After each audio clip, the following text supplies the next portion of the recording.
जय हिंद पुलिस परिवार में स्वागत है आपका। मैं हूं सद्दाम सैयद। तो आज हम राष्ट्रीय महिला दिवस पर गुजरात हाई कोर्ट की एडवोकेट शिखा जी से सीधी बातचीत करेंगे। शिखा जी, पुलिस परिवार में आपका स्वागत है। सबसे पहला मेरा सवाल ये रहा कि एक महिला के तौर पर इस फील्ड में आना आपके लिए कितनी बड़ी चुनौती है और आपने किन किन चुनौतियों का अभी तक सामना किया है? जब मैं लॉ की पढ़ाई मैंने चालू की तब धीरे धीरे पता चला कि law is a very powerful tool.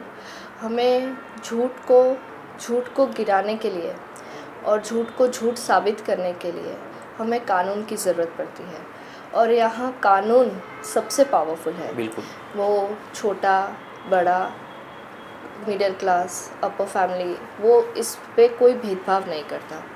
तो लॉ एक ऐसा ज़रिया है हम सब आम लोगों के लिए कि लॉ के ज़रिए हम न्याय पा सकते हैं, जस्टिस पा सकते हैं, और कि न्याय के ज़रिए हमें हमारे इक्वल राइट्स, हमारे फंडामेंटल राइट्स के बारे में भी पता चलता है। तो कोई हमें किसी भी क्षेत्र में बेवकूफ़ ना बनाए, उसके लिए कानून बनाए। महिलाओं की बात की जाए तो लॉ जैसे क्षेत्र में महिलाओं को किन किन चुनौतियों का सामना करना पड़ता है? महिलाओं को अगर लॉ क्षेत्र की बात की जाए तो महिलाओं को अपने आप को साबित करने में बहुत बड़ी चुनौती है, क्योंकि यहाँ तक हमें सबको पता है कि India is a male dominating country, ठीक है, जहाँ पे पुरुषों को इतनी परीक्षाएं नहीं देनी पड़ती है और उनको इजीली सिलेक्ट किया जाता है कि वो मेल है, कि वो पुरुष है, वो अच्छे से भागेंगे, दौड़ेंगे, काम करेंगे, ठीक है। पर जहाँ तक महिलाओं का सवाल आता है तब उन्हें अपने आप को साबित करना पड़ता है, एक भरोसा जीतना पड़ता है, अपनी काबिलियत अच्छे से अपनी एक्सपर्टीज़ बताने के लिए उन्हें खूब मेहनत करनी पड़ती है। तो लॉ क्षेत्र में जब लगातार मेहनत की ज़रूरत है, तो इसीलिए महिलाओं के लिए लॉ क्षेत्र में जानकारी होना और उस क्षेत्र में आगे बढ़ना काफ़ी ज़रूरी है। बात की जाए तो वकालत के क्षेत्र में सामाजिक और मानसिक कैसी चुनौतियां रहती है एक महिला एडवोकेट के लिए? सामाजिक और मानसिक दोनों की चुनौतियां रहेंगी, क्योंकि उन्हें महिलाओं को अपना परिवार भी संभालना होता है, ठीक है। वो पुरुषों के कंपेयर में देखा जाए तो उन्हें ज़्यादा जिम्मेदारियाँ होती है, अपने माता पिता जी की सेवा भी करनी है, भाई बहनों को भी देखना है, अगर उनकी शादी हो चुकी है तो अपने पति की भी सेवा करनी है, उनका खाना बनाना है। तो ये उनकी पारिवारिक जिम्मेदारियाँ हैं जो वो उन्हें निभानी पड़ती है। और सामाजिक में ऐसा है कि अरे, लड़की की उम्र हो गई है, 20-22 साल की, 23 साल की हो गई है, अभी इसकी शादी करवा दीजिए, पढ़ाने की कहाँ ज़रूरत है। तो ये सारी चुनौतियाँ वो अपने एक लाइफ फेज़ में फ़ेस करती ही हैं। जो उनके फैमिली सपोर्ट ना हो तो वो उनके लिए एक बहुत बड़ी चुनौती है, इसको आगे पार करना। बात करें महिलाओं की तो महिलाओं को सबसे पहले उनके जीवन में कौन से महिला कानूनों को जानना चाहिए और समझना चाहिए? ऐसे तो हमारे कानून बहुत ही अच्छे हैं, जैसे कि वुमेन रिजर्वेशन एक्ट आया है, फिर यौन शोषण से उत्पीड़न के लिए भी एक्ट आया है, prevention of sexual harassment at work place act आया है, कि जहाँ पे महिलाएं काम करें तो उनके लिए उनकी सेफ्टी मेजर्स को कैसे ध्यान में रखा जाए, वो सारे एक्ट्स आए हैं। फिर किसी महिला का डिवोर्स हो रहा है तो उनके भरण पोषण का एक्ट है। तो ये सारे जो एक्ट्स हैं वो उन्हें हमेशा ध्यान में रखने चाहिए और उनकी जानकारी होना बहुत ज़रूरी है। काफ़ी टाइम से आप वकालत कर रहे हैं, गुजरात हाई कोर्ट में प्रैक्टिस कर रहे हैं, तो आपके सामने महिलाओं को लेकर किस प्रकार के केसेस सामने आ रहे हैं सबसे ज़्यादा? आते हैं, एक तो डोमेस्टिक वायलेंस के ऊपर आते हैं, डिवोर्स पे आते हैं, फिर उन्हें ऐसे भी केसेस आते हैं कि उन्हें इक्वल रेम्यूनरेशन जो होता है, इक्वल सैलरी पे जो उन्हें नहीं मिलती है उनके काम करने की जगहों पे, तो वो भी एक बहुत बड़ा सवाल है। तो वो भी हाई कोर्ट तक सब जगह आता है ये केस।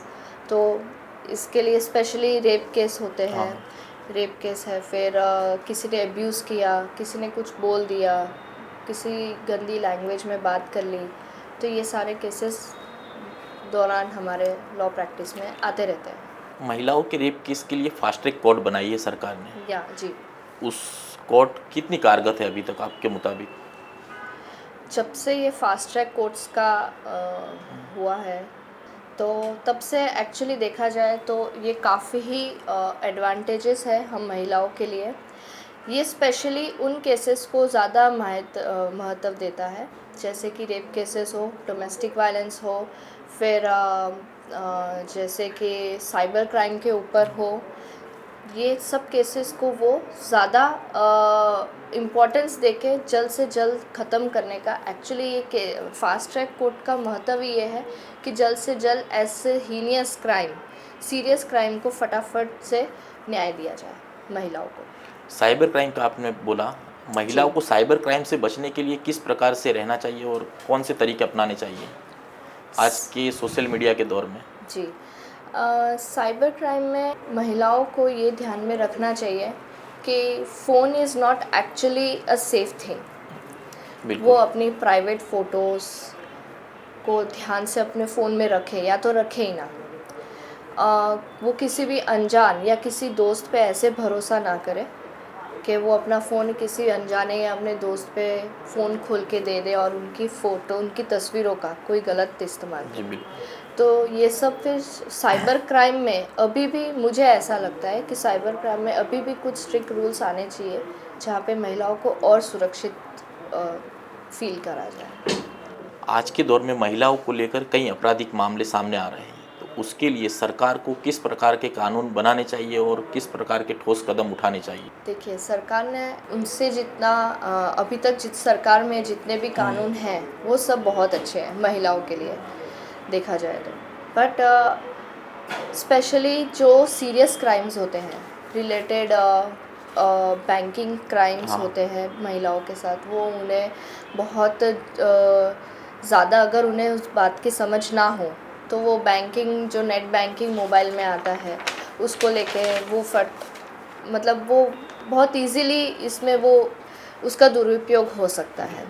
और भी बहुत अच्छे अच्छे लॉज, जैसे रेप केस हो तो उसे अभी फास्ट ट्रैक कोर्ट ने ये दिया है कि आगे के 14 दिनों में उसकी एग्ज़ामिनेशन रिपोर्ट आ जानी चाहिए और 20 दिन में उसका फटाफट उसका निर्णय आ जाना चाहिए। ये सब जो है तो वो बहुत ही अच्छे लॉज अभी आए हैं वुमेंस के लिए, तो उसके लिए वी आर वेरी ऑब्लाइज्ड।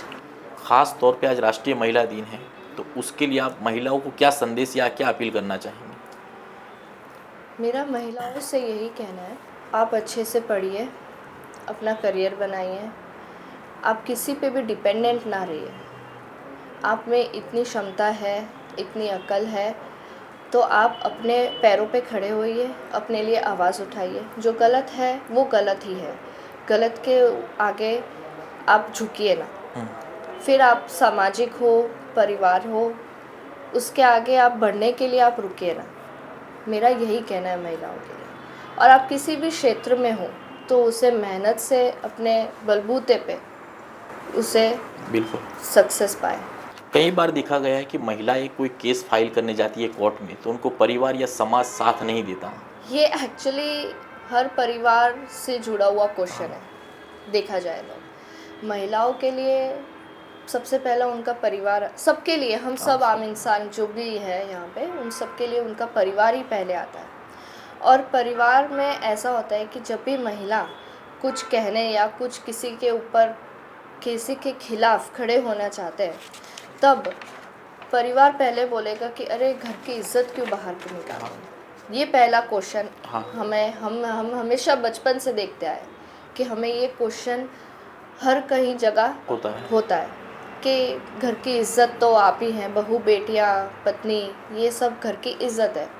तो आप अगर पुलिस स्टेशन में एफआईआर लिखवाने जाएंगे तो घर वाले क्या बोलेंगे, सोसाइटी क्या बोलेगी।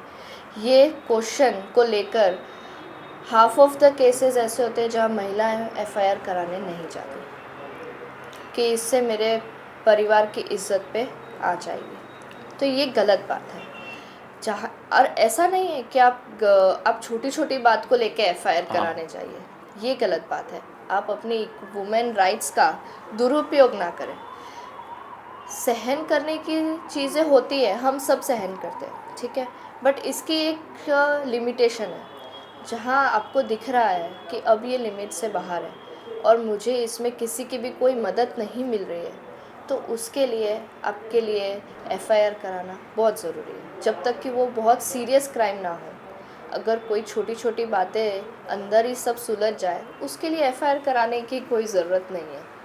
बट अगर के जिसमें सोसाइटी में और आपके सेल्फ रिस्पेक्ट पे कोई बात आती है और आपके वर्क प्लेस पे ऐसी कोई घटना घटी हो, तो उस पे भी आपको एफआईआर कराने से नहीं डरना चाहिए। फिर परिवार का सपोर्ट होना बहुत ज़रूरी है, लेकिन क्योंकि कई केसों शुरुआत में घर से ही होनी चाहिए। लेकिन कई केसेस ऐसे होते हैं परिवार उनकी इज्जत बचाने के लिए लड़की को सपोर्ट भी नहीं करता। वो गलत बात है। वो इसमें परिवार इसलिए कहा गया है कि आप बेटियों को पढ़ाइए, बेटियां पढ़ाएं, तो ये यहाँ से आया है कि बेटियां पढ़ाएंगे तो वो आपके आगे परिवार को चलाएंगे, क्योंकि महिला जो होती है वो आपके घर की नींव है, वो एक फाउंडेशन है आपके घर का। बिल्कुल। ठीक है, आपके बच्चों को पढ़ाना लिखाना, अच्छा खाना बनाना, आपके घर को साफ़ सुथरा रखना, वो महिला करती है। तो अगर आप महिला की ना सुने, उसको किसी भी चीज़ में प्रॉब्लम हुई है और उसके साथ ना खड़े रहे, तो वो गलत बात है। तो ये माइंडसेट हमें अपने घर से चेंज करना पड़ेगा। लेकिन घर से शुरुआत करनी घर पड़ेगी। से शुरुआत होगी तो सोसाइटी में वो बदलाव आएगा। महिलाओं की स्वतंत्रता को कई बार सांस्कृतिक और परिवार से जोड़ा जाता है, उसको आप किस नज़रिए से देखते हो? देखिए, स्वतंत्रता और संस्कृति पारंपरिक है, ये एक दो अलग अलग पर्सपेक्टिव है, ठीक है। आप महिलाओं के जो आज़ादी है, स्वतंत्रता है, अगर वो आप उसे पढ़ाने लिखाने में, उन्हें जॉब ना करने देने पे, अपने डिसीजंस फैमिली के आगे, और जहाँ पे वो ससुराल में कहीं शादी करके गए हैं तो वहाँ अगर वो अपने डिसीजंस आगे नहीं रख पाते, तो ये तो स्वतंत्रता छीनने की बात हो गई। बिल्कुल। ठीक है, यहाँ हर इंसान एक है, महिला हो या पुरुष हो, उन्हें सबको हक है जीने का। बिल्कुल। और अगर उसका दूसरा पर्सपेक्टिव ये है कि अगर आप उसे सामाजिक या फिर अपने संस्कृति के बेस पे आप उन्हें बोले कि नहीं हमारे यहाँ ये नहीं चलता, ये कह के आप उसे घर पे बिठाएं, और वो भी गलत है कि अरे भाई मतलब आप कहाँ से आए हो, मतलब हम 21वीं सदी के लोग हैं। पढ़ाना लिखाना, उनको अपनी मर्ज़ी से जीना, मतलब ये ज़रूरी नहीं है कि वो बाहर जाएं तो वो कुछ गलत ही होगा, गलत ही करेंगे। ये सारी सोच को बदलना होगा। उसके लिए क्या करना चाहिए? उसके लिए यही है कि आप अपनी सोच बदलिए और अपने बहू बेटियां पत्नियों को भी उतना ही महत्व दीजिए जितना आप अपनी खुद की माँ को देते हैं, बहन को देते हैं। जब बात माँ और बहन पे आती है तब खून उतना ही खौलता है। हाँ। तो बात अगर आपकी किसी बेटी बहू या पत्नी जो भी है आपके घर में महिलाएं, तो उनके लिए भी आप उतना ही खड़े रहिए। बिल्कुल। ये है। और अगर आपके घर वाले ऐसा कह रहे हैं कि नहीं बेटा आप इतने देर के बाद आप बाहर ना जाए कि ये सेफ़ नहीं है, तो वो भी आपकी किसी सेफ्टी के लिए कहा जा रहा है। वो फिर ऐसे उसको गलत तरीके से ना लिया जाए कि नहीं मेरी स्वतंत्रता छीनी जा रही है। वो हमसे बड़े हैं, वो हम उन्हें सही गलत का हमसे ज़्यादा अनुभव है, तो उसे भी माइंड में अपने सोच में रखना हमारे लिए काफ़ी ज़रूरी है। तो अब सेफ्टी की बात निकली तो महिलाओं के लिए गुजरात जैसा स्टेट कितना सेफ आप मानते हो? मुझे ऐसा लगता है कि कंट्री में सबसे ज़्यादा सेफेस्ट स्टेट गुजरात है as compare to other states. या no offence to other states. Live in relationship, intercaste marriage, आज भी हमारे समाज उस प्रकार चीज़ों को एक्सेप्ट नहीं करते हैं। तो उस सोच बदलने के लिए समाज को क्या करना चाहिए और महिलाओं को भी किस प्रकार से आगे आना चाहिए? मैं इसमें ज़्यादा नहीं कहूँगी, क्योंकि ये एक इंडिविजुअल सोच है कि कुछ हमारे माँ बाप को देखा जाए तो आज भी लिविंग रिलेशनशिप से वो सहमत नहीं है। और फिर जो आपने दूसरा कहा Intercaste कि marriage। इंटरकास्ट मैरिज, उसको लेकर भी सहमत नहीं होते। उन्हें ऐसा है कि हमारे ही जाति की बहुएं आएंगी या लड़की आएगी तो वो ही हमारा घर संभालेगी। ऐसा ये ज़रूरी नहीं है। ये एक इंडिविजुअल, ये एक बहुत ब्रॉड एस्पेक्ट है। इस पे अलग अलग तरह के इसके डिसएडवांटेजेस और एडवांटेजेस दोनों हैं। लेकिन ये तो So, लोकशाही देश है, 18 साल या के बाद हर 18 किसी को अपनी ज़िंदगी जीने जी का जी अधिकार है। जी। एडवोकेट के तौर पर इसको किस तरह से देख रही हो? क्या इस प्रकार से समाज में जो चल रहा है वो ठीक है या उसमें बदलाव आना चाहिए? मुझे ऐसा लगता है कि जो लड़का और लड़की अगर अपने आप में वो एक दूसरे को समझ पाते हैं और उन्हें वो ठीक लगता है, तो जहाँ वो अगर अपनी उनके परिवार की कुछ जो उनके रूल्स होते हैं, जो उनके समाज में ठेस ना पहुँचे, तो उस तरीके से लेके आगे बढ़ना चाहिए। अदरवाइज़ मुझे ऐसा लगता है कि वैसे तो लॉज है ही, इंटरकास्ट मैरिज पे तो अभी कोई रोक है ही नहीं, बिल्कुल। बिल्कुल भी नहीं है।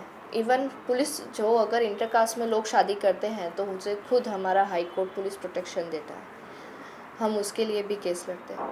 तो अगर बात रही लिविंग रिलेशनशिप में, तो वो एक अलग सा कंसेप्ट है जिसके लिए अभी भी बहुत सा कन्फ्यूजन लोगों में है। राजनीति, पुलिस, न्यायपालिका में जैसी चीज़ों में महिलाओं की हिस्सेदारी बढ़ाने के लिए क्या करना चाहिए? हम ऐसा महिलाओं सोसाइटी में आज भी ऐसा कन्फ्यूजन है कि राजनीति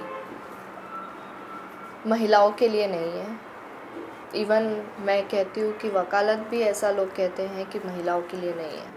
लेकिन काफ़ी अच्छे सामने- अच्छे एडवोकेट है महिलाएं। या है आज देखा नहीं, ये सिर्फ सोसाइटी का कन्फ्यूजन है। आज भी स्ट्रॉन्ग सिर्फ बॉडी से होना ज़रूरी नहीं है। जरूर नहीं है, बिल्कुल। स्ट्रॉन्ग और अक्लमंदी उनके दिमाग से देखी जाती है, काबिलियत उनके दिमाग से देखी जाएंगी, उनके एक्सपर्टीज़ पे देखी जाएंगी। बॉडी बनाना और स्ट्रॉन्ग होना, भागना, ये ज़्यादा ज़रूरी नहीं है। राजनीति एक ऐसा क्षेत्र है जहाँ अक्लमंदी का काम है। वो महिलाएं, मुझे ऐसा लगता है महिला और पुरुष दोनों बराबर ही अच्छा उस पर निभा सकते हैं। अगर आपको महिलाओं के लिए कोई कानून बनाने का कहा जाए तो आप किस प्रकार का कानून बनाएंगे ऐसे उनकी देखा सुरक्षा जाए, के लिए? उनकी सुरक्षा के लिए एक्चुअली देखा जाए तो अभी तो काफ़ी ऐसे लॉज ऑलरेडी हैं जो महिलाओं के लिए उनकी सुरक्षा के लिए है। और मुझे सिर्फ इसमें ये कहना है कि उनकी सुरक्षा के लिए और भी कड़ी मेजर्स, स्ट्रिक्ट मेजर्स लेने चाहिए सरकार को। कि जैसे दिल्ली जैसे शहर है, आज भी वो कहा जाता है कि it's not a safe city for young girls और लड़कियों के लिए, महिलाओं के लिए। तो ये एक ऐसा है कि और इससे ये पता चलता है कि हमें और भी स्ट्रिक्ट मेजर्स लेने होंगे। तो कानूनी तरफ से मुझे यही है कि महिलाओं को लेके वो और भी स्ट्रिक्ट। महिला सशक्तिकरण के लिए समाज में सबसे पहला बदलाव कौन सा होना चाहिए और किस तरह का होना चाहिए? सबसे बड़ा बदलाव ये चाहिए कि महिलाओं को आप कि एक महिला है उस तरीके से ना देखें। महिला और पुरुष में कोई भेदभाव नहीं होना चाहिए। महिला और पुरुष दोनों एक है, उन दोनों को अक्लमंदी एक ही दी गई है। जहाँ कोई भी क्षेत्र में हम जाएं तो हम अपना काम हमारी अक्लमंदी से करते हैं। हम हर जगह मारने कूटने, मतलब मारने धारने नहीं जाते हैं हम। तो ये सारा काम जो है वो तो अक्लमंदी से, तुम्हारे एक्सपर्टीज़ के हिसाब से होता है कि तुम्हारा क्षेत्र, तुम किस क्षेत्र में अच्छी हो, उस क्षेत्र में आगे बढ़ना। तो वो सब चीज़ें लेकर हमें ये सोचना चाहिए कि महिला और पुरुष में कोई अंतर नहीं है। अगर महिला घर संभाल रहे हैं तो पुरुष बाहर कमा रहे हैं, बिल्कुल ठीक है। तो उसमें ये भेदभाव नहीं करना है कि तुम घर पे रहती हो, तुम्हें कुछ पता नहीं चलता, ये गलत बात है।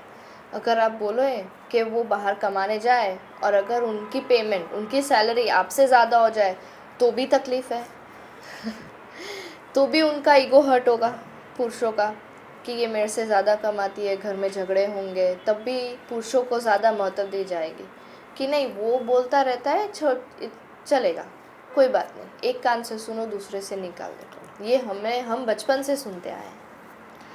जब भी राष्ट्रीय महिला दिवस आता है, जब महिलाओं की बात होती है, उसके बाद कोई भी महिलाओं की बात नहीं करता।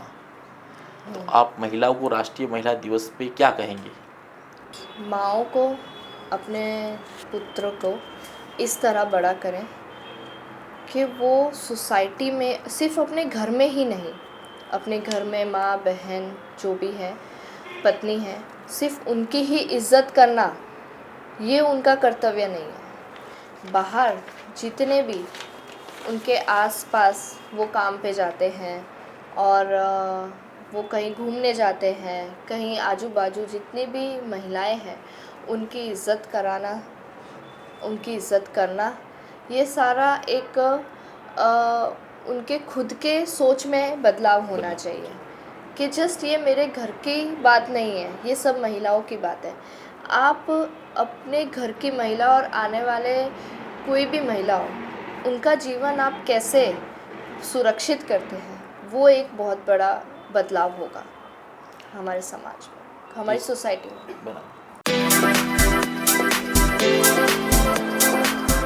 अगर आप लॉ में ना होते तो आप क्या होते?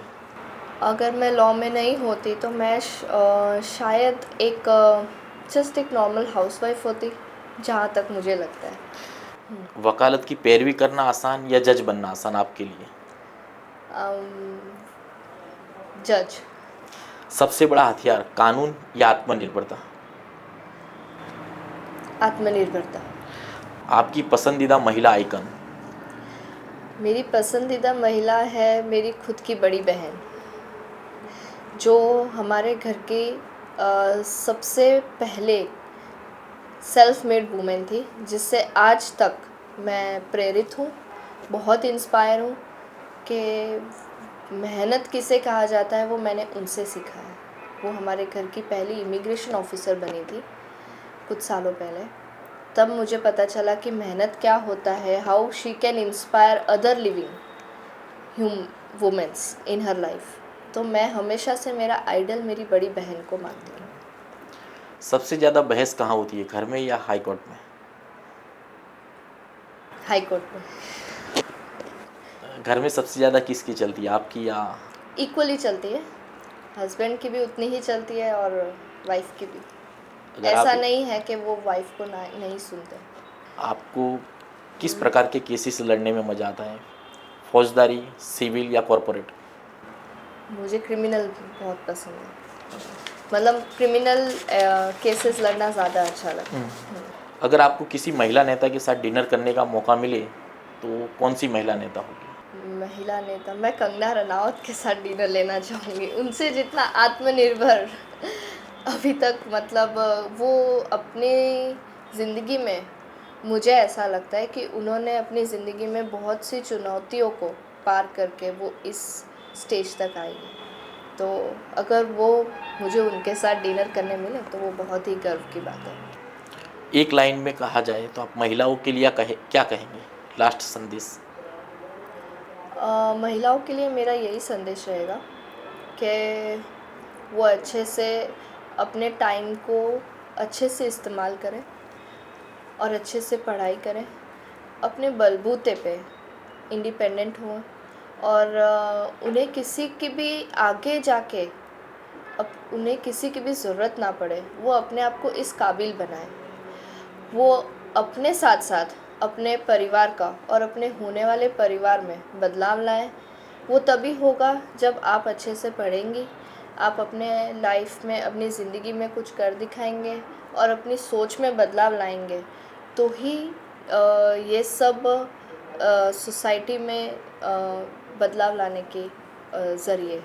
तो शुरुआत हमेशा घर के लोगों से होनी चाहिए, महिलाओं से होनी चाहिए।